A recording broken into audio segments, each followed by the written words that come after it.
আজকে জিনা ব্যভিচার না এত পরিমাণ বাড়ছে রে যুবক। আজকে সমাজের মধ্যে পর্দা ফরজ, নামাজ যেমন ফরজ পর্দা তেমনি ফরজ। পর্দার বিধান না মানার কারণে আজকে জিনা ব্যভিচার বাংলার জমিনে ঘরে ঘরে হয়। জোরে জোরে চিল্লায় বলা যাবে না, ঠিক কি না? ওরে জিনার শাস্তির বিধান নবীজি বলে গেছেন কোরআনের আইন যদি মানো, যদি কোনো বিবাহিত পুরুষ বিবাহিত নারী যদি জিনা করে, এই জিনার শাস্তির বিধান হলো, মুসলমান শুনে নাও, মাটি করে পুত পর্যন্ত তার পুততে হবে, কঙ্কার নিক্ষেপ করতে হবে, পাথর ছুঁড়ে মারতে হবে। যতক্ষণ পর্যন্ত মৃত্যুবরণ না করবে ততক্ষণ পর্যন্ত মারা বন্ধ হবে না। নিশ্চিত যখন মারা যাবে রে যুবক, তখন সঙ্গে সঙ্গে মাটি করে তারে তুলতে হবে। এরপরে দুনিয়ার মধ্যে কুকুর শিয়াল দিয়া দিবালয় তার লাশটা খাওয়া দিতে হবে। এই দুনিয়ার মধ্যে বিবাহিত নারী বিবাহিত পুরুষ জানাজা পাবে না, দাফন পাবে না, কাফন পাবে না। মুসলমান শুনে না, একটা বিচার যদি আপনাদের এই জমিনের মধ্যে হতো, এই মুন্সিগঞ্জের জমিনে যদি একটা বিচার হতো রে, একজনের বউ আর একজন নিত না, একজনের বউ মুসলমান একজনের স্ত্রীর হক আর একজন নষ্ট করতো না। আজকে সমাজের মধ্যে বিচার নাই, বিচার নাই। এই দেশে জিনা করে জেলে গেলে ফুলের মালা গলায় নিয়ে বাড়ি ফেরা যায়। এই দেশে জিনা ব্যভিচার করে জেলখানায় গেলে আরো মর্যাদা বাড়ে। এই দেশে যেখানে 99% মুসলিম, এই দেশে ইসলামের আইন নাই, বড় কষ্ট হয়, বড় কষ্ট হয়। জোরে বলেন ঠিক কিনা? যদি কোনো অবিবাহিত নারী অবিবাহিত পুরুষ মনের আবেগে যদি জিনা করে ফেলে, এই শাস্তির বিধান হলো 100 ডোরা মারতে হবে তার গায়ের মধ্যে। এমন ভাবে মারতে হবে 2-4টে মারা পর যেন মারা যায়। এমন ভাবে মারতে হবে রে মুসলমান। এই মারা পর মারা গেলে তারে কি করবে? তার গোসল করানোর বিধান আছে। গোসল করাবেন, কাফন পরাবেন, দাফন করাবেন, জানাজা পড়াবেন। বাকি বেতের আঘাতগুলো ওই কবরের উপরে মারতে হবে, এটা ইসলামের বিধান। আজকে আমার দেশে অসংখ্য অসংখ্য যুবক যুবতী তারা কি করে? হোটেলে চলে যায়, রেস্টুরেন্টে চলে যায়, তারা মুসলমান ঈদ মিলামিশা করে। একটা বিচার যদি আমার জমিনে হইতো রে, কোনদিন কোন স্কুল কলেজের ছাত্র ছাত্রী ভাই বোনেরা এই অবৈধ কাজে কোনোদিনই লিপ্ত হতে পারতো না। কারণ কোরআনের আইন না থাকার কারণে, কোরআন আছে আইনও আছে, এই সঠিক প্রয়োগ হয় না, যার কারণে আজকে ব্যভিচার দেশ থেকে যায় না। জোরে জোরে বলেন ঠিক কিনা? 3 নাম্বার রসুলের কাছে পেয়েছিল তার বিবিগণ, আজ থেকে প্রতিজ্ঞা করবেন, আপনার বিবি কালো হোক, ছোট হোক, টেরা হোক আর বেকা হোক, এটা আপনার বিবি আপনার জন্য বৈধ, এটা আপনার জন্য হালাল। এই জন্য রসুল বলে গেছেন, একদম সহি হাদিস দ্বারা নবীজি বলে গেছেন, 2টা জিনিস যে ব্যক্তি আমার কাছে হেফাজত করব, জামিনদার হাত ধরে জান্নাতে নিব। একটা হলো 2 গালের মধ্যে বস্তু, একটা হলো জিহ্বা, আর একটা হলো 2 পায়ের মধ্যে বস্তু যেটা লজ্জাস্থান। একটা হলো পুরুষ লিঙ্গ, একটা হলো স্ত্রীলিঙ্গ। একমাত্র স্বামী ব্যতীত অন্য কোন পুরুষের কাছে যাই নাই, অন্য কোন পুরুষ ব্যতীত মুসলমান শুনে নাও, একমাত্র স্বামী স্ত্রী ব্যতীত অন্য কোন পুরুষের কাছে যাই নাই। নবী ওয়াদা করেছে, এদেরকে আমি হাত ধরে জান্নাতে নিব। এখন রাসূলের সঙ্গে যদি জান্নাতে যেতে হয়, নবী বলছে আমি হাত ধরে জান্নাতে নিয়ে যাব। যদি নবীজির সঙ্গে জান্নাতে যেতে হয়, এই 2টা জিনিস হেফাজত করার দরকার আছে কি বাবারা? আমার রাসূলের বিধান আমাদের মানতে হবে। 4 নাম্বার নবীর কাছে পেয়েছিল সুগন্ধি জিনিস। সুগন্ধি জিনিস রাসূল সুরমা ব্যবহার করতেন, আতর ব্যবহার করতেন, ফুলের ঘ্রাণ নিতেন নবীজি। আজকে আমাদের কাছে 1 নম্বর বিড়ি প্রিয়, 1 নম্বর সিগারেট বিড়ি মুসলমান, গাঁজা মদ বা ফেন্সিডিল। যুবক ও যুবক শুনে নাও, শুনে নাও, এরে এইগুলো রাসূলকে যদি ভালোবাসো, আজ থেকে ওয়াদা করো, আজ থেকে বিড়ির মধ্যে টান দিব না, গাঁজার মধ্যে টান দিব না, ইয়াবা খাবো না, ফেন্সিডিল খাবো না, মদ খাবো না, এক কথায় মাদক সেবন করব না। আর মাদককে যদি না বলতে পারো, সমাজ বাঁচবে, জাতি বাঁচবে। এই মুন্সিগঞ্জের জমিন সোনার একটা জমিন হবে। যে বাড়িতে মাদক ধরেছে, বাড়ির সুখ চলে গেছে, বায়ে বায়ে শত্রুতা, স্ত্রীর সাথে সম্পর্ক ভালো না। যে বাড়িতে মাদক প্রবেশ করেছে এই বাড়ি শেষ, এই যে বাড়িতে জুয়া ঢুকেছে সেই বাড়ি শেষ। এখন অনলাইনে জুয়া বাইর হয়েছে, পথের ফকির হয়। আজকে যুবকগুলো যা ইনকাম করে সব ওই লাইনে চালায়া দিতেছে। এই জাতিগুলো শেষ হয়। যেহেতু রাসূলের প্রেমিক যদি হতে হয়, ইসলামের বিধান যদি মেনে চলতে পারো, শান্তি আর শান্তি ফিরবে। জোরে জোরে চিল্লায় বলো ঠিক কিনা?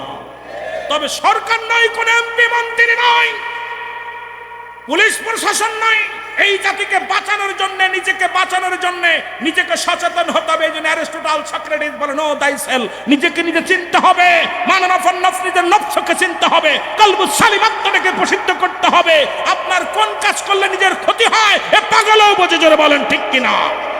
এই ছেলে ইয়াবা খায়, টাকা দিতে পারে নাই, বুড়ো বাবারে পিটাইতেছে বাঁশ দিয়া, বাবাকে গুলি করতেছে, মাকে মেরে ফেলতেছে, ঘর থেকে লাথি বাইর করতেছে, শুধু মাদকের জন্য। আজ থেকে আমরা বলি আল্লাহ, নিজেরা মাদক সেবন করব না, এই মহল্লার মধ্যে কোনো মাদক ব্যবসায়ী, মাদক সেবনকারীকে রাখবো না। জোরে বলেন ঠিক কিনা? আর একটু জোরে বলেন ঠিক কিনা? এই প্রতিজ্ঞাটা করেন, তাহলে মাহফিল সাকসেস। তাহলে মাহফিল সাকসেস। আর মাহফিল দিয়ে শুধু খাবেন আর আসবেন। এই মাহফিল থেকে আমরা শপথ করব, নিজেরা ঘুষ খাবো না, ঘুষ দিব না, নিজেরা জিনা ব্যভিচার করবো না, অন্যকে করতে দিব না, নিজেরা মাদক সেবন করবো না, অন্যকে ব্যবসা করতে দিব না, খাতেও দেব না। কারণ ওই ছেলে আমার আর এক ভাইয়ের নষ্ট করে দিবে। একটা ছেলে যদি মাদক ব্যবসায়ী ঢোকে, মাদক সেবনকারী ঢোকে, আশপাশে আরো 10টাকে নষ্ট করে দিবে। এই জন্য আমাদের সচেতন হওয়ার দরকার আছে কিনা? আরো জোরে বলেন ঠিক কিনা? বিবি জিগায় ডাক দিয়ে বলে, স্বামী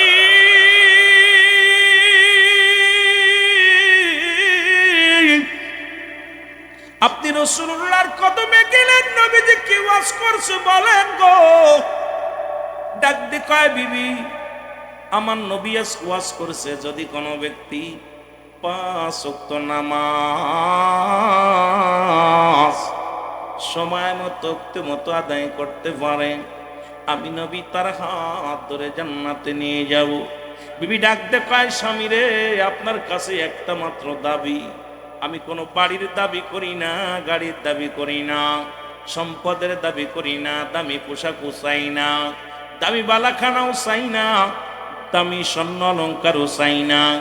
আপনার কাছে শুধুমাত্র একটা দাবি করব, আপনি আমাকে একটু সুযোগ করে দিবেন, আমিও যেন সময় মতো আমার রব্বে কারিমের গোলামি করতে পারি। আমিও, আপনি যাবেন আল্লাহর জান্নাতে, নবীজির হাত ধরে নিব, আমিও যেন আপনার সঙ্গে, রাসূলুল্লাহর সঙ্গে জান্নাতে যেতে পারি। জোরে বলেন মারহাবা। এবার আল্লাহর নবী দেখে আনসারী প্রতিদিন নামাজে আসে রে, নামাজ শেষ করে রাসূল সালাম ফিরায়, ডান দিকে সালাম ফিরা, আসসালামু আলাইকুম ওয়া রাহমাতুল্লাহ, আসসালামু আলাইকুম ওয়া রাহমাতুল্লাহ।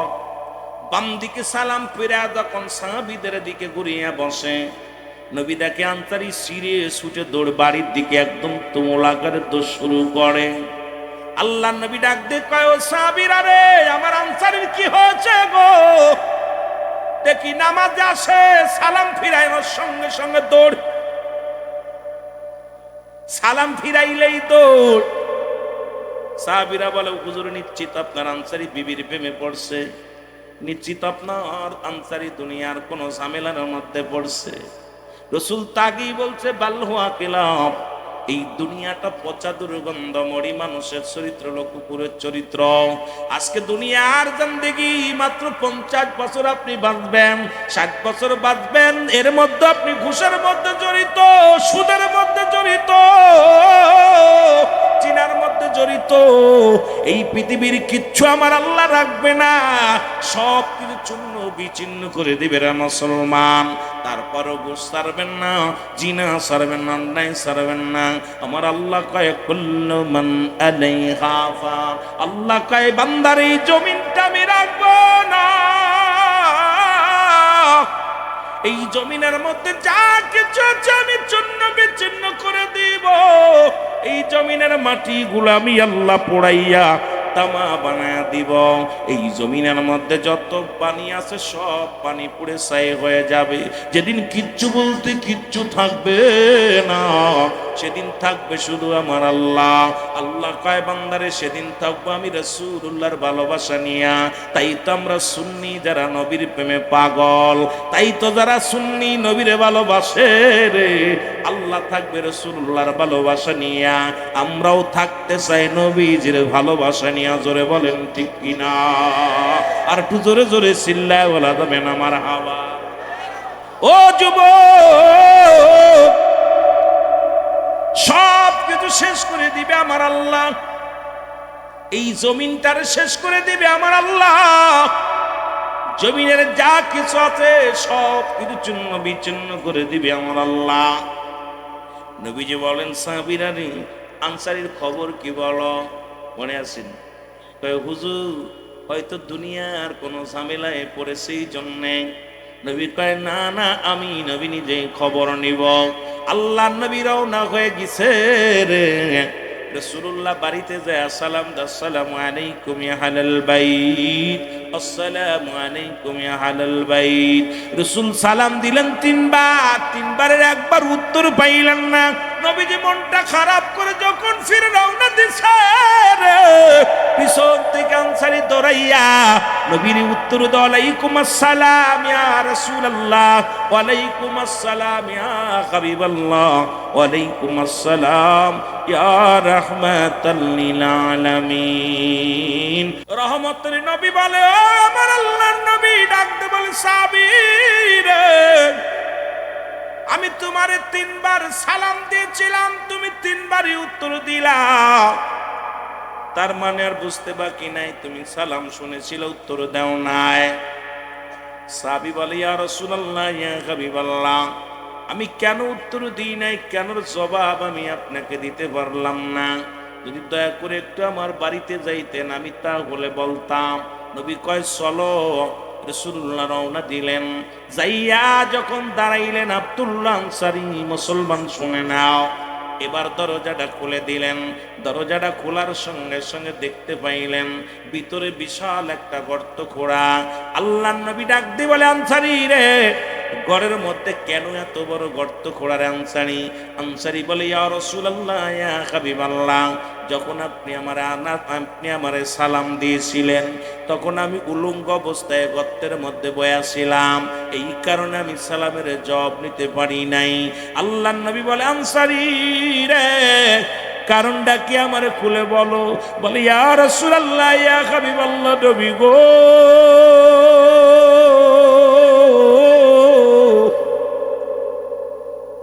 আমরা স্বামী স্ত্রী মিলে মাত্র পোশাক হলো একখানা। নবী গো, যখন মসজিদে আজান পড়ে, আল্লাহু আকবার, আল্লাহু আকবার, আল্লাহ বড়, আল্লাহ মহান। নবী গো, আমি পাগলের মতো ছুটে যায় মসজিদে চলে যায়। যখন আমি মসজিদে চইলা যাই তখন আমি আমার বিবি এই গর্তের মধ্যে উলঙ্গ হয়ে বয়া থাকে, গায়ে কোনো কাপড় থাকে না। আবার আমি নামাজ শেষ করে বাড়িতে আইয়া এই গর্তের মধ্যে প্রবেশ করিয়া কাপড়টা খুলে দিই, তখন আমার বিবি সময় মতো সালাতটা আদায় করে। কারণ ওদিন আপনি যখন বলেছিলেন, নবী গো, আপনি বলেছিলেন যদি কোনো ব্যক্তি 5 ওয়াক্ত নামাজ, 5 ওয়াক্ত সালাত সময় মতো আদায় করতে পারে, আপনি তার হাত ধরে জান্নাতে নিবেন। ইয়া রাসূলুল্লাহ, ইয়া হাবিবাল্লাহ, নবী গো, এই দিনতে আমি যখন বাড়ি এসে এই কথাগুলো বলি, আমার বিবি আমারে বলে, স্বামী রে, জীবনে আপনার কাছে কোনো কিছু চাই না, একটা মাত্র দাবি, আপনি আমার একটু সুযোগ দিবেন, আমিও যেন 5 ওয়াক্ত সালাত, 5 ওয়াক্ত নামাজ সময় মতো আদায় করতে পারি। এই কারণে নবী গো, এক কাপড়ে দুজন নামাজ আদায় করি গো নবী। যখন আজান হয় আমি ছুটে যাই নামাজে, কাপড়টা পরিয়া নামাজ শেষ করে বাড়ি আসি, আবার কাপড় খুলে দিই। এই কাপড় পরিধান করে আমার বিবি নামাজ পড়ে। ইয়া রাসূলুল্লাহ, ইয়া হাবিবাল্লাহ, আল্লাহর নবী চোখের পানিতে ডাকতে বলে, আনসারী রে, আয় আয় আয় রে, আমার মুখের মধ্যে আয়। আমি নবী কথা দিলাম রে, ইয়াউমাল কিয়ামতের ময়দানে তোদের স্বামী স্ত্রী দুজনকে আমি নবী হাত ধরে জান্নাতে নিয়ে যাব। জোরে জোরে চিল্লায় বলা যাবে না সুবহানাল্লাহ?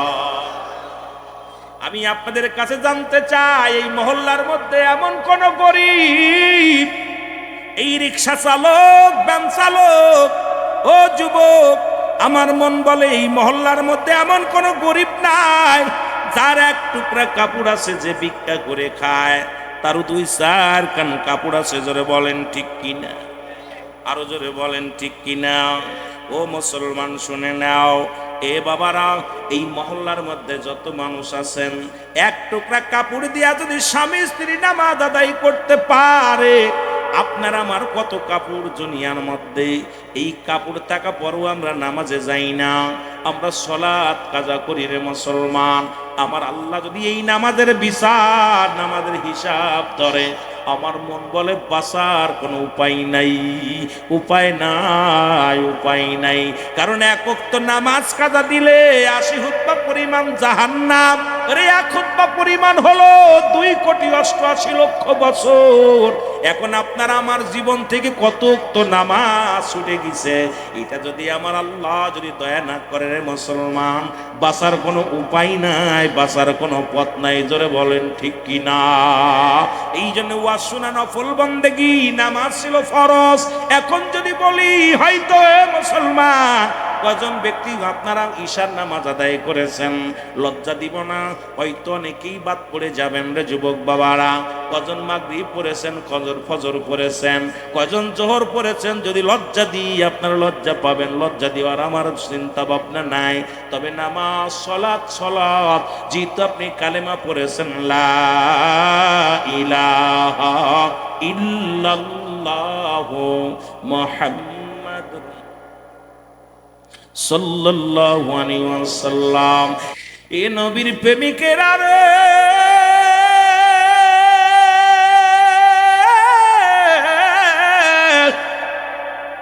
নবীর প্রেম ভালোবাসা যার অন্তরে যতটুক তার ঈমান বলতে ততটুক। নবীর প্রেম ভালোবাসা যার অন্তরে নাই তার ঈমান বলতে কিছু নাই, সরাসর বেঈমান।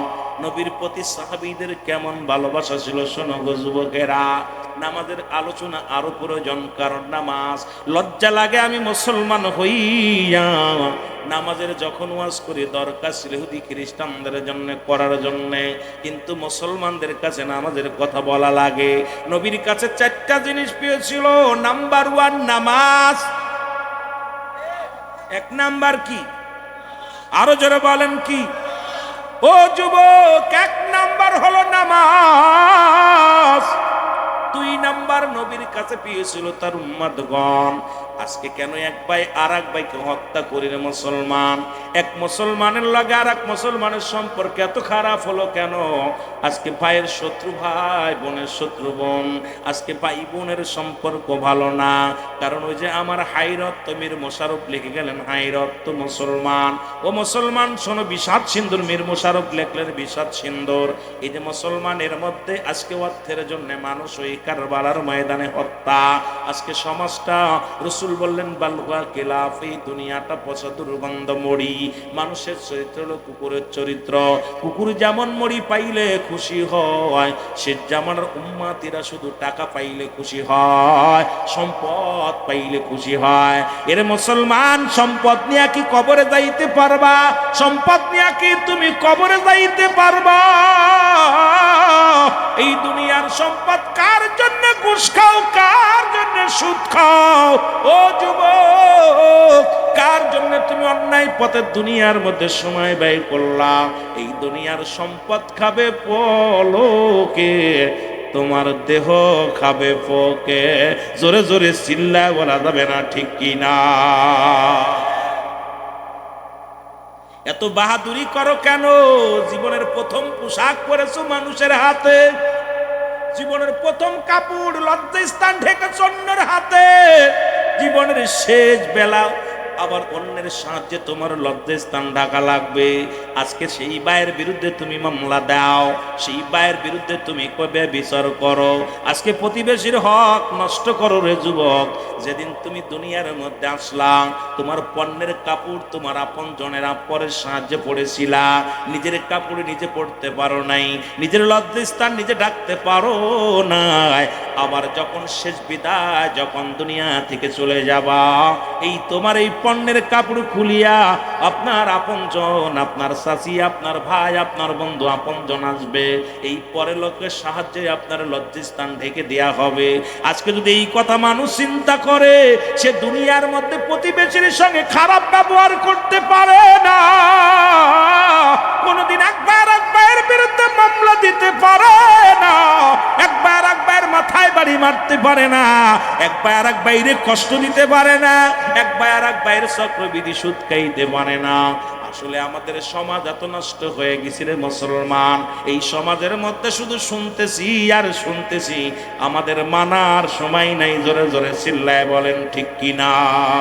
আর একটু জোরে জোরে চিল্লায় বলা যাবে না আল্লাহু আকবার। যে কথাগুলো বলি শুনে নাও। 2 নাম্বার পেয়েছিল নবীর কাছে তার উম্মতগণ, 3 নাম্বার রাসূলুল্লাহর কাছে পেয়েছিল তার বিবিগণ। আরে রাসূল তার বিবিদেরকে অত্যন্ত ভালোবাসতেন, অর্ধাঙ্গিনী। ও মুসলমান শুনে নাও, রাসূল যেমন মুসলমান শুনে নাও, শুনে নাও গো।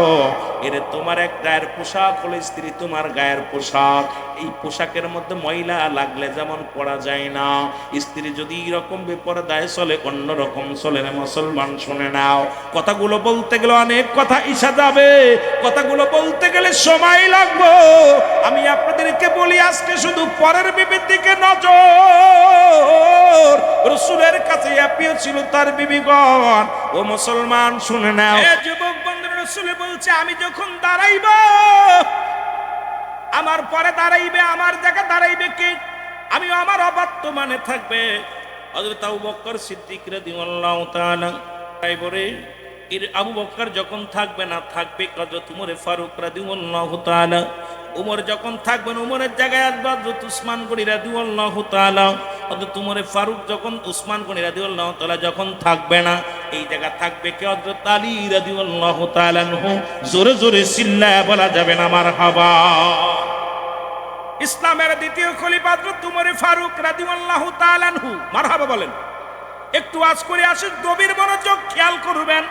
হযরত উমর ফারুক রাদিয়াল্লাহু তাআলা ইসলামের দ্বিতীয় খলিফা। উনি যখন রাতের অন্ধকারে ছদ্মবেশে বাইর হতেন, যখন মুসলমান দিনের বেলা বাইর হতেন, যখন বাইর হয়ে গেলেন ইসলামের দ্বিতীয় খলিফা, যখন যায় হাঁটতে হাঁটতে যায় দেখে একজন রাখাল, এই রাখাল বকরি চড়াইতেছে। রাখালকে সালাম দেওয়া তো তোমার ফারুক ডাকতে বলে, রাখাল সারাদিন আমি মোর প্রান্তরে রওনা হলাম, আমি পিপাসায় কাতর, আমাকে একটু দুধ দাও, তুমি বকরি দাওন করিয়া আমাকে একটু দুধ দাও রে রাখাল। রাখাল বলে, পথিক রে, এই তোমাকে আমি এক পেয়ালা তো দূরের কথা 100 টাকা পানি তোমাকে দুধ দিতে পারবো না। উমরে ফারুক যিনি অর্ধ পৃথিবীর খলিফা, খুব খেয়াল, ইসলামের দ্বিতীয় খলিফা, উনি চাইতেছে রাখালের কাছে 1 পেয়ালা দুধ। খুব খেয়াল করবেন বাবা। ডাকতে বলে, রাখাল আমাকে 1 পেয়ালা দুধ দাও, আমি ক্ষুধার্ত, পিপাসায় কাতর, আমাকে একটু দুধ দাও।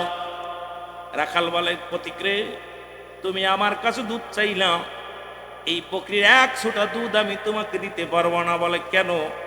বলে কেন? তুমি শোনো, এই বকরিগুলো আমার না, আমি শুধু একটা রাখাল। এই বকরির মালিকের বাড়ি আমার এখান থেকে আরো 30 কিলো দূরে। সুতরাং তোমার যদি দুধ খাইতে হয় তাহলে মালিকের হুকুম নিয়ে আসো, কারণ আমি চুরি করে দুধ তোমার দিতে পারবো না। হযরত উমর ফারুক ডাকতে বলেন, আমি খুব ক্ষুধার্ত অবস্থায় পিপাসায় আছি, আমাকে একটু দুধ দাও। তখন সঙ্গে সঙ্গে রাখাল রাগান্বিত হয়ে ডাকতে বলে, পথিক রে, তোমার কি কানে কথা যায় না? তোমার 1 পেয়ালা তো দূরের কথা, 100টা দুধ আমি দিতে পারবো না, কারণ তুমি কি জানো এই বকরির মালিক আমি না। সুতরাং মালিকের হুকুম ছাড়া 1 পেয়ালা দুধ আমি তোমাকে দিতে পারবো না। দ্বিতীয় হলো এটা উমরের রাজ্য, উমর পরিচালনা করে, কোরআন দিয়ে পরিচালনা করে। সুতরাং এই রাজ্য হযরত উমরের গুপ্তচর যদি জানতে পারে আমি তোমাকে একটু দুধ দিছি, আমার গর্দান রাখবে না। সুতরাং একে হলো আমার অন্যের জিনিস আমি তার অনুমতি ছাড়া দিতে পারবো না। দুই হলো ওমরের রাজ্য কোনো দুই নাম্বারই চলবে না। তুমি এখান থেকে সরে যাও, তুমি একটা চোর, আমারে এই কথা বুদ্ধি দাও, চুরি করা শিখাও, তুমি এখান থেকে দূর হয়ে যাও। হযরত উমর ফারুক রাদিয়াল্লাহু তাআলা মাথাটা নত করে ডাক দেন, আল্লাহ। একজন রাখাল, সাধারণ একজন রাখাল, সে তার মালিকরে কত ভয় পায়, মালিকের হুকুম ছাড়া এক পেয়ালা দুধ দিতে রাজি হয় না। আল্লাহ আর উমরকে এত ভয় পায়, আল্লাহ আমাকে এত ভয় পায়, আমার রাজ্যের এই কোরআনের আইন চালু হয়েছে বলে এটা এত ভয় পায়। ও মুসলমান শুনে নাও, এবার হযরত উমর ফারুক কোনো নাই বিনাই করলেন, একটু পেয়ালা দুধ দাও। কয় না না, অসম্ভব, আমি দুধ দিতে পারবো না। আর আমার দেশের একটা এমপির পিয়ন, সে কোটি টাকার মালিক হয়ে যায়, আমার দেশের পিয়নের চাকরি করে বড় বড় গাড়ির মালিক হয়, বাড়ির মালিক হয়। আমার দেশের মেম্বারের বাড়ি হয়, আমার দেশের মেম্বাররা ওই 10 কেজি চাউলের লোভ সামলাতে পারে না, মাথার মধ্যে টুপি দিয়া। এই যে মুসলমান এবার ঈদের বাজারে দেখলাম, ঈদের সময় সরকার 10 কেজি করে গরিবরে চাউল দিছে, এর থেকেও 3 কেজি করে চাউল মেরে দিছে, আবার মাথার মধ্যে টুপি আছে, গাল ভরা দাঁড়িয়ে আছে। এই বদমাইশটা গরিবের 3 কেজি চালের লোভ সামলাতে পারে না, সেই দেশে কোরআনের আইন কেমনে চলবে বুঝি আসে না। জোরে বলেন ঠিক কিনা? কবির মনোযোগ, কথাগুলো খেয়াল করবেন। হযরত উমর ফারুক রাদিয়াল্লাহু তাআলা রাখালকে ফাঁকায় ডাক দিয়া কয়, ভাই এই নাও, শোনো, এইটা 40টা স্বর্ণের মোহর নাও। কি নাও? 40টা স্বর্ণের মোহর নাও। এই মোহর নিয়া তুমি আমাকে এক পেয়ালা দুধ দাও, তোমার মালিকও দেখছেন, উমরের গুপ্তচরও দেখছেন, বিনিময়ে তুমি একটু মধ্য পাইতেছ, তোমার লাভ হবে, এক পেয়ালা দুধ দাও। সঙ্গে সঙ্গে রাখাল ডাকতে বলে, প্রতিক্রে তুমি তো শুধু চোর নয়, তুমি একটা মুনাফিক। তুমি কি জানো না আজকে তোমার হযরত উমর ফারুকের গোয়েন্দা দেখছে না, আমার মালিক দেখছে না? তুমি কি জানো না আমার মালিকেরও মালিক, উমরেরও মালিক, আমারও মালিক, আমার আল্লাহ আমাকে দেখছে। জোরে বলেন মারহাবা। উমর চিন্তা করে, আল্লাহ আমি যে রাস্তা দিয়ে যাই সেই রাস্তায় মাস্টার ইবলিস পর্যন্ত প্রবেশ করতে ভয় পায়, আর আমি উমরকে সাধারণ একজন রাখালে ধমক দেয়। ধমক খেয়ে রাখা হযরত উমর ফারুক জমিনের মধ্যে বয়া পড়েন, মাথার নত করে বয়া বলেন, বয়া ডাকতে বলে, রাখাল রে, আমি তো রেজি গায়, তুমি যে আমার মুনাফিক বললা, চোর বললা, মেনে নিলাম, চোর কইলাম মেনে নিলাম, কিন্তু তুমি আমার মুনাফিক বললা কিসের কারণে? আমি বুঝলাম না, তুমি আমার মুনাফিক বলে গালি দিলাম।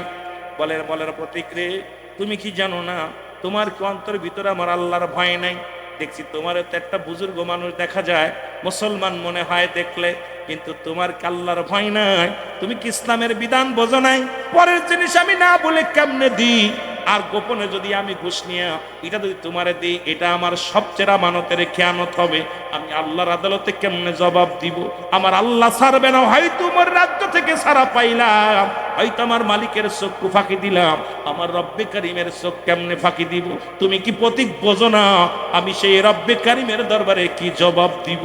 এইবার হযরত উমর ফারুক নিজের মা সান্ত্বনা করে ডাক দে বলে, রাখো,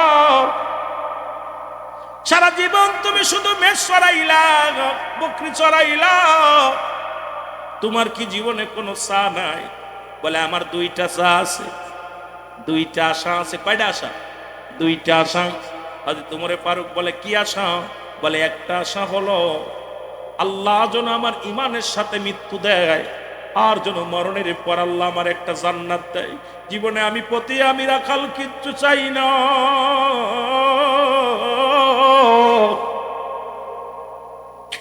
আল্লাহর কাছে 5 ওয়াক্ত সালাত আদায় করে কান্দি, সারাদিন মরুপ্রান্তরে আমি কর্মচারী করি, শুধু কান্দি আল্লাহর দরবারে কান্দি, আল্লাহ যেদিন তুমি মালাকুল মউত পাঠাইবা সেদিন যেন আমার ঈমান নষ্ট না হয় রে।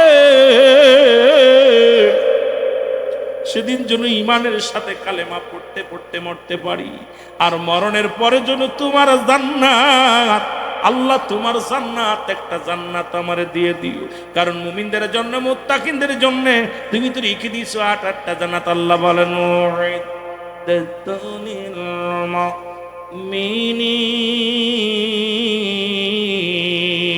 আল্লাহ বলে মুমিন মুত্তাকিনদের জন্য আমি প্রস্তুতি করে রাখছি 8টা জান্নাত। সুতরাং আমি মুমিন হইয়া, মুত্তাকিন হইয়া, ইমানদার হইয়া মরে আল্লাহর জান্নাত চাই। আর দ্বিতীয় নাম্বার হলো, এই রাজ্য উমরের রাজ্য। আমার জীবনে একটা শখ আছে, খলিফা হযরত উমর ফারুক রাদিয়াল্লাহু তাআলা আনহুকে আমি এই চামড়ার চোখ দিয়া প্রাণ ভরে দেখব। জোরে বলেন মারহাবা। খলিফা হযরত উমর ফারুক হাত উঠায় দিছে আল্লাহর দরবারে। একটু আগে যেমন দোয়া করেছেন, আমার আগের বক্তা আদম আলাইহিস সালামের দোয়াটা আপনাদের শিখায়। আল্লাহ বলেন, আল্লাহর কাছে আল্লাহ শিখিয়ে দেয়। আদম বলে, রব্বানা জালামনা আনফুসানা ওয়া ইল্লাম তাগফির লানা ওয়া তারহামনা লানাকুনান্না মিনাল খাসিরিন। আল্লাহ আদম বলে, রব্বানা, আমার রব, জালামনা, আমি জালিমদের অন্তর্ভুক্ত হয়ে গেছি। এখন আদম আলাইহিস সালামকে যদি কোনো ব্যক্তি জালিম বলে, সঙ্গে সঙ্গে তার ঈমান চলে যাবে। এই জন্য আমার নবী বলেন, হায়াতি খায়রুল লাকুম, নবীকে আমার হায়াতের জিন্দেগিটা আমার উম্মতের জন্য কল্যাণ স্বরূপ। আমার রাসূল বলছে, দুনিয়ার মধ্যে আবার নবী যে ইন্তেকাল করছে, কেউ বলে নবী আমগার মতো মানুষ, নবী আবার মারা গেছে। নবী ওফাতি খায়রুল লাকুম, নবীকে আমার ওফাত মামায়াতি খায়রুল লাকুম, নবীকে আমার ওফাতটা আমার উম্মতের জন্য কল্যাণ স্বরূপ। সুতরাং নবী দুনিয়ায় আসছে আমার আপনার কল্যাণের জন্য, আবার নবী বিদায় নিছে আমার আপনার কল্যাণের জন্য। সেই নবীর ভালোবাসা অন্তরে ধারণ করার দরকার আছে কিনা?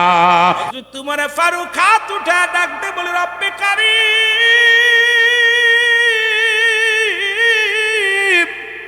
ও আমার রব্বে কারীম, ও আমার আল্লাহ, তুমি এই রাখালকে তোমার একটা জান্নাত দিয়া দিও রে আল্লাহ। এই রাখালকে তুমি একটা জান্নাত দিয়ে দিও। রাখাল ডাকতে বলে, মুনাফিক মুসলমান, তুমি নিজে একটা মুনাফিক, তুমি দোয়া করো আমার জন্য। তোমার দোয়া কি কবুল করবো আমার আল্লাহ? তুমি একটা চোর, তুমি দোয়া করো আমার জন্য, এই দোয়া কবুল হবে কেমনে তুমি বলো? এরে মুসলমান, আমার হযরত উমর ফারুককে গালি দিতে লাগলো, কত কথা শোনাইতে লাগলো। আর আমার দেশে এমপির বিরুদ্ধে কথা বললে মামলা হয়, আমার দেশে কোনো মন্ত্রীর বিরুদ্ধে বললে জেল খাটতে হয়, আমার দেশে চেয়ারম্যানের বিরুদ্ধে কথা বললে মুসলমান হত্যা হইতে হয়, আমার দেশে কোনো নেতার বিরুদ্ধে কথা বললে রে যুবক, ও যুবক শুনে নাও, হত্যাকাণ্ড ঘটে যায়। আইরে স্বাধীন দেশ, আইরে স্বাধীন দেশ, আইরে গণতন্ত্র। মুসলমান শুনে নাও, আজকে কথা বললেই দোষ, কথা বললেই দোষ, কিন্তু খলিফা ওমরকে কত গালি দিতে লাগলো। রাখাল ডাকতে কয় মুনাফিক, রাখাল ডাকতে কয় চোর, রাখাল ডাকতে কয় বাটপার, কিন্তু হযরত উমর ফারুক একবারও জবান দিয়া কোনো কষা কথা শোনাই নাই। এবার মাথাটা নত করে ডাকতে কয়, রাখাল রে, তুমি বললা তুমি আল্লাহর জান্নাত চাও, তুমি আশা করেছ, আমি তোমার জন্য দোয়া করলাম, রব্বে কারীমের দরবারে দোয়া করলাম। এবার রাখাল কও চোর, তুমি একটা চোর, তুমি একটা মুনাফিক, তুমি দোয়া করলে কি আমার আল্লাহ শুনব? তোমার দোয়া কেমনে শুনব? তুমি একটা বাটপার। এরে আমার মুসলমান, এবার ডাক দেখো রাখাল, দ্বিতীয় দাবি, তুমি দেখতে চাও তোমারে ফারুককে দেখতে চাও? কয় হ্যাঁ দেখতে চাই। কয় তাহলে তুমি শোনো, আগামীকাল তুমি ফজরের নামাজের ইমামতি করবে তোমারে ফারুক রাদিয়াল্লাহু তাআলা। তুমি যদি ফজরের নামাজটা জামাতের সঙ্গে আদায় করতে পারো, যদি সামনের কাতারে বসতে পারো, দেখবা হযরত উমরে ফারুক নামাজে আদায় করবে, ইমাম হবে, ইমাম হবে হযরত উমরে ফারুক। এইবার মুসলমান, তুমি তাকে প্রাণ ভরে দেখবা। ওরে তুমি উমরকে কোনোদিন দেখছো? বলে না দেখি নাই। অনেকবার স্বপ্ন নিয়ে গেছি উমরকে দেখার জন্য। যখন মসজিদে নববীর মধ্যে যায়, যা দেখি বড় লোক, দামি দামি কাপড় গায়। আমি একটা রাখাল, আমার গায়ের পোশাক দামি নয়, পোশাকের মধ্যে আমার পোশাকের মধ্যে তালিযুক্ত পোশাক, এটা গায়ে দিয়ে কেমনে উমরের কাছে যায়? আমি ভয় আর ভীতি হইয়া যাইতে পারি নাই। এবারে ডাকতে কয়, তোমার কোনো ভয় নাই, ভয় নাই। উমরের রাজ্যে কোনো মানুষ তোমারে কিচ্ছু বলবে না। আর মসজিদে যেখানে তোমার জায়গা, যেখানে তোমার পছন্দ হয়, এখানে তুমি বইয়া তুমি নামাজ আদায় করবা। কোনো মুসল্লি তোমারে কোনো কুটু কথা শোনাইবে না। জোরে জোরে চিল্লায় বলো মারহাবা। আর একটু জোরে জোরে চিল্লায় বলা যাবে না মারহাবা। এরে মুসলমান, তো তোমার বলিয়া রওনা হয়ে গেছে রে, রাখাল বাড়ি যাইয়া মাগরিবের নামাজ আদায় করে কান্দে যায় নামাজে বইয়া। রব্বুল আলামিন এই প্রতীকটারে কত দেরি কথা শোনাইলাম, একটা প্রতিবাদ করে নাই। আর এই লোকটা ইতিপূর্বে কখনো আমি দেখি নাই, এই লোকটার তো কোনোদিন মনোপ্রান্তরে দেখি নাই। নামাজটা পড়িয়া কান্দার বলে, আমার আল্লাহ, আমার বুঝি লোকটারে বেশি কথা শোনানো ভালো হয় নাই। ও রব্বুল আলামিন, যদিও সে মুনাফিক হোক, যদিও সে চোর হোক, আমার সঙ্গে তো খারাপ ব্যবহার করে না, আমি কেন তারে গালি দিলাম? আমি তারে কেন মন্দ বললাম? ওর অনুশোচনায় যায় না আমাদের মধ্যে বয়া চোখের পানি ছেড়ে কান্দে। আমাদের ভিতরে কোনো অনুশোচনা নাই। কত বাইরে কষ্ট দিই, একবার অনুশোচনা হয় না।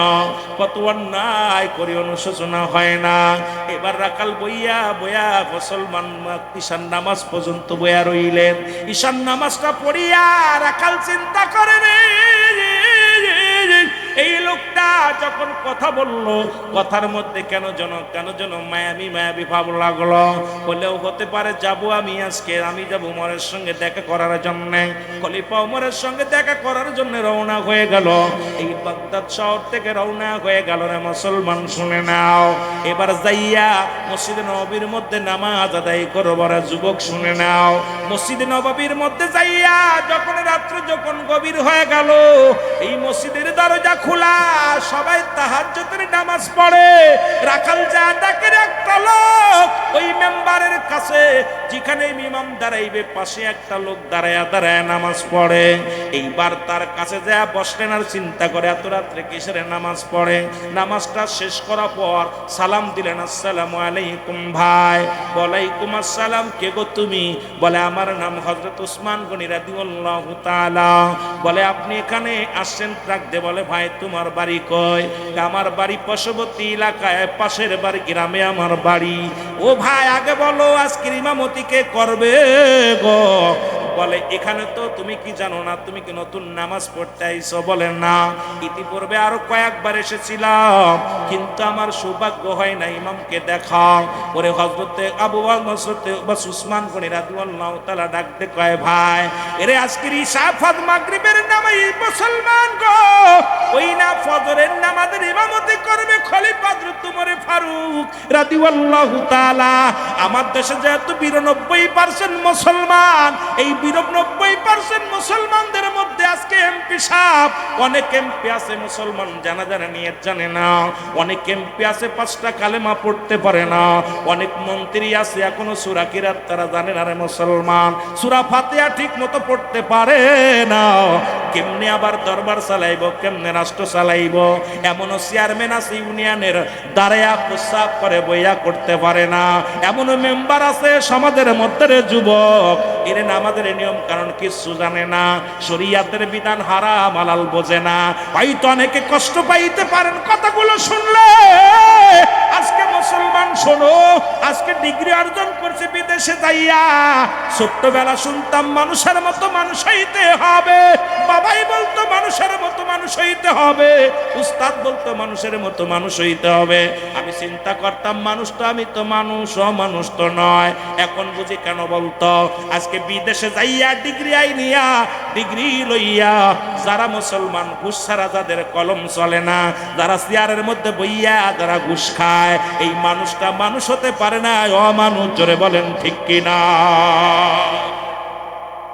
বড় বড় ডিগ্রি লাগাইয়া নামের সাথে কি লাভ? ও যুবক, বিদেশ থেকে ডিগ্রি লইয়া ডক্টর হইয়া, এমবিবিএস ডাক্তার হইয়া চেম্বারে বইয়া, ও মুসলমান শুনে নাও, টাকার জন্য যারা অপারেশন থিয়েটারে যায় না, এ মনে রাখবেন এই সমস্ত ডাক্তারগুলো মানুষ হতে পারে নাই, এরা অমানুষ। সুতরাং এই মানুষগুলো ছোট্টবেলা শুনেছিলাম মানুষের মতো মানুষ হতে হবে। এখন মিলা দেখেছি বাংলাদেশের মানুষগুলোর মুসলমান। আজকে তেল পাওয়া যায় না, ডিজেল পাওয়া যায় না, পেট্রোল পাওয়া যায় না, অভাব নাই আমার দেশে, অভাব নাই আমার দেশে। কৃষক দুর্নীতিবাজ নয় আমার দেশে, মুসলমান শুনে নাও, আমার দেশে কৃষক দুর্নীতিবাজ নয়, আমার দেশে ভ্যান চালক দুর্নীতিবাজ নয়, আমার দেশে দিন মজুরি মানুষেরা দিন, মুসলমান কোথায় তারা দিন এই রকম দুর্নীতিবাজ নয়। আমার দেশে দুর্নীতিবাজ হলো এই বড় বড় ডিগ্রিধারী চেয়ার দখলদারী মানুষেরা। জোরে বলেন ঠিক কিনা? আর একটু জোরে জোরে চিল্লায় বলা যাবে না ঠিক কিনা? আইরে ধনী, আইরে ধনী, গর্ব বড় লোকের রক্ত শুষে খায়, প্রতিবেশীর হক বোঝে না। এই কথাগুলো বলতে গেলে অনেকে কষ্ট পায়। ও সরকার কি করবে আর এমপি কি করবে, আমরা কোনো সচেতন হই না। আজকে আমার প্রতিবেশী ধনী বড় লোক যারা আছে রে, গরিবের হক যদি একটু বুঝতো, এই সমাজের মধ্যে এই সমাজের মানুষগুলা তো কষ্ট পাইতো না। হযরত তোমার ফারুকের কত শুই না রাখাল নামাজ পড়ে রে, হযরত ওসমান গনি রাদিয়াল্লাহু তাআলা জিগায়, ও ভাই তোমারে তো কোনোদিন আমি মসজিদে দেখি নাই, তুমি কি নতুন? তুমি কি সামনের কাতারে বসলা? কয় হুজুর বেয়াদবি মাফ করবেন, আমার ভুল হয়ে গেছে, আমি আজকে শুধু নামাজটা পড়বো আর জীবনেও সামনে আইব না। ওরে খলিফা হযরত ওসমান গনি রাদিয়াল্লাহু তাআলা ডাকতে কয়, ভাই এটা আল্লাহর ঘর, এখানে একমাত্র ইমাম ব্যতীত কারোর অধিকার নাই কারো যায় নামাজ বিছানোর। আজকে বাংলাদেশের মসজিদগুলো দেখা গেলে পারে যা যায়, দেখা যায় এটা মাতবারের জন্য যায় নামাজ, এটা চেয়ারম্যানের যায় নামাজ, এটা মসজিদের মুসলমান শুনে নাও হাজী সাহেবের যায় নামাজ, এটা মোরল সাহেবের যায় নামাজ। ওরে মসজিদের মধ্যে একমাত্র ইমামের যায় নামাজ, ইমামের জায়গা নির্ধারিত থাকবো, বাকিগুলো মুক্ত থাকবো। আমার দেশে যে মসজিদের নির্দিষ্ট জায়গা ধরে রাখা হয়, সেই দেশের মুসল্লিদের পরিবর্তন হবে না। নামাজ পড়িয়া কপাল যদি ছুলে ফেলে তাও পরিবর্তন হবে না, কারণ ওর কলব পরিষ্কার করতে পারে না, ওর ভিতরে আমিত্ব রয়েছে, ওর ভিতরে হিংসা রয়েছে। আজকে দেখবেন মসজিদে যাইয়া, যে মসজিদে দেখবেন একের অধিক যাই নামাজ ফেলা আছে, মনে করবেন এই মসজিদের এখনো সে মালিকানা ছাড়ে নাই, ওই মসজিদে নামাজ হবে না। জোরে বলেন ঠিক কিনা? এর মুসলমান সর্বজনীন একই জায়গা দাঁড়ানোর। আরে মাননীয় প্রধানমন্ত্রী আমাদের তারেক জিয়াকে দেখলাম, আমার দেশের মন্ত্রী, উনি তার পাশে দাঁড়াইছে, সাধারণ পাবলিক দাঁড়ায়া নামাজ পড়তেছে রে মুসলমান, দেখে প্রাণটা জুড়ায় গেছে। সাধারণ দিন মজুরি তার পাশে দাঁড়াইছে, এটা হবে একজন এমপির চরিত্র, একজন মন্ত্রীর চরিত্র। আর যে মসজিদে দেখবেন ইমাম ব্যতীত অন্য কারোর যাই নামাজ ফেলা আছে, মনে করবেন ওই মসজিদের মধ্যে এখনো মালিকানা আছে জনগণ, আল্লাহ মালিক হয় নাই। জোরে বলেন ঠিক কিনা? সুন্নাত নামাজ যখন পড়া হয়ে গেল, ফরজের সময় হয়ে গেল, এমন সময় খলিফা হযরত ওমর ফারুক রওনা হয়ে আসিয়া যাই নামাজের পর যখন চলে গেলেন, সবাই উঠে দাঁড়াইলেন নামাজের জন্য। আর ওই রাখাল ডাকতে বল, আল্লাহু আকবার, আল্লাহু আকবার, আল্লাহু আকবার, তিনবার আল্লাহু আকবার বললেন। মুসল্লিরা বলে, তুমি আল্লাহু আকবার বলো কেন? বলে, কেন বলি, শুনছি হযরত ওমর ফারুক নামাজ আদায় করবে, নামাজ পড়াবে, খলিফা হযরত ওমর ফারুক হবে ইমাম। এখন দেখি একটা চোর, একটা মুনাফিক নামাজ পড়াইব। আল্লাহু আকবার বলেন না? লোকজন কয়, এখনো তো নামাজ শুরু করে নাই, নামাজের ভিতরে কোন সুন্নাত ওয়াজিব যদি ছুটে যায় তাহলে তাকবীর দেবা, তুমি তো এখন নামাজই শুরু করি নাই, কেবল ইমাম সাহেব আসলো।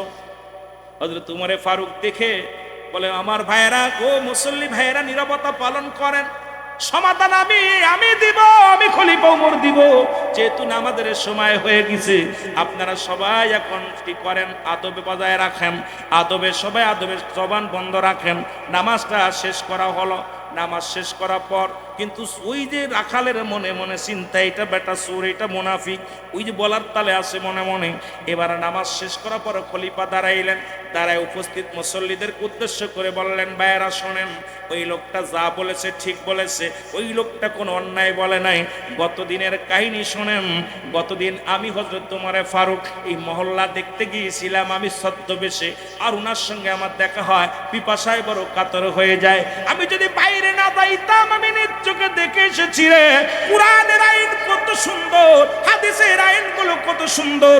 আমি খলিফা হযরত ওমর ফারুক, তাকে কত ভয় পায় মানুষ, আর ওনার ভিতরে তাকওয়া দেখেছি, আল্লাহর ভয়। সুতরাং উনি যেটা বলেছে ওনারটা ঠিক আছে। গতকালকে ছিলাম আমি সাধারণ প্রতীক, আমি আজকে এখন বসেছি, এখন হয়েছি ইমাম। যখন রাজমহলে বসি, আমি যখন রাজ সিংহাসনে বসি, তখন আমি হই তোমাদের খলিফা। সুতরাং শুনে নাও, শুনে নাও, যখন আমি ওই রাজ দরবার যখন চালাই, তখন আমি তোমাদের কি হই, তখন তোমাদের আমি প্রধানমন্ত্রী। আর যখন আমি মেম্বারে যাই, তখন তোমাদের ইমাম, তখন তোমরা আমার মুসল্লি। যখন আমি ছদ্মবেশে বাইরে আছি, তখন আমি সাধারণ একজন প্রতীক, কারণ আমার ভিতর তখন রাজত্ব নাই, তখন আমার ভিতরে ওই চিন্তা নাই। সুতরাং একজন রাখাল আমার চোখ খুলে দিছে, দুনিয়ার মধ্যে তার ঈমান কত মজবুত। ও ডাকতে বলেন, ভাই তুমি কালকে যাকে দেখেছিলে সেই আমি খলিফা হযরত ওমর ফারুক রাদিয়াল্লাহু তাআলা। সঙ্গে সঙ্গে লোকটা বেহুশ হয়ে জমিনের মধ্যে পড়ে গেলেন। এবার লোকটারে জোরে বুকের সঙ্গে জড়ায়া ধরলেন, ধরার পর লোকটা থরথর করে কাঁপে, বলে, ভাইরে খলিফা হযরত ওমর ফারুক, যার নাম শুনলে মানুষ থরথর করে কাঁপে, আমি আপনাকে কত গালি দিলাম না জানে, কত না কথা শোনাইলাম, আপনি একটা প্রতিবাদ করেন নাই, আপনি আমাকে একটা গালি দেন নাই, একটু রাগ হন নাই। খলিফা ওমর ডাক দে কয়, ভাই রে, আমার রব্বে কারীম এই দুনিয়ার মধ্যে পাঠাইছে আমারে তার গোলামি দাসত্ব করার জন্য। আমার ভিতরে যদি এখনো ফকর থাকে, আমার ভিতরে যদি অহংকার থাকে, আমি রব্বে কারীমের দরবারে কি জবাব দিব? ওই আল্লাহর আদালতে আমি উমর ধরা পড়ে যাব। জোরে জোরে চিল্লায়া বলা যাবে না মারহাবা, জোরে জোরে চিল্লায়া বলা যাবে না মারহাবা। ওরে আপনাকে দেখিবার মনে চায় গো নবীজি, আপনাকে দেখিবার মনে চায়, বলো আপনাকে গো নবীজি, আপনাকে ও নবী ও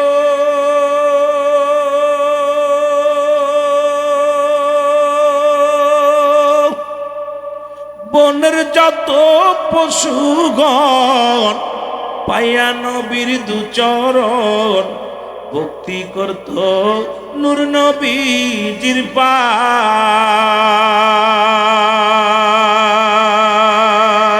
ওরে সাপ এসে বাতাসি করত গায় গো নবীজি, কোন সাধনে পাইব আপনায়, বলো আপনাকে দেখিবার মনে চায় গণ, ওগো আপনাকে পূর্বরি ফেরেশতাগণ করে কত জালাতন, পূর্বরি ফেরেশতাগণ করত কতই জালাতন।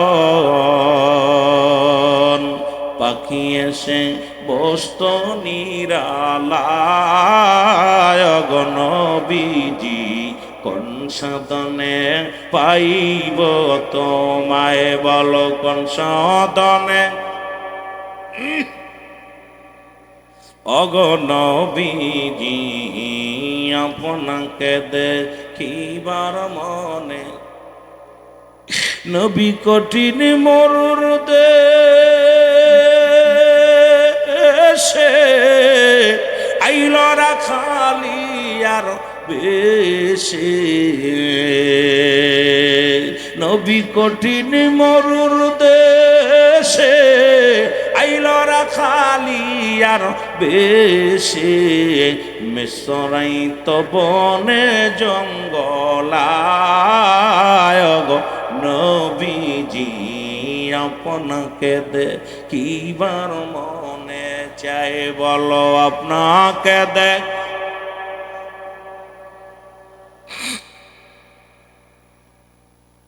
আপনাকে দেখিবার মনে নবীর এই সমস্ত মজেজা দেখা বিবি খাদিজা নবীর এই সমস্ত ওগো দেখা বিবি খাদিজায় জীবন জৈবন সুফিল নবীর পায় গো নবীজি কোন সাধনে নবীরে ফান কি চান না আওয়াজ দিয়ে বললেন কোন সাধনে পাইব তোমায় গো নবীজি আপনাকে দে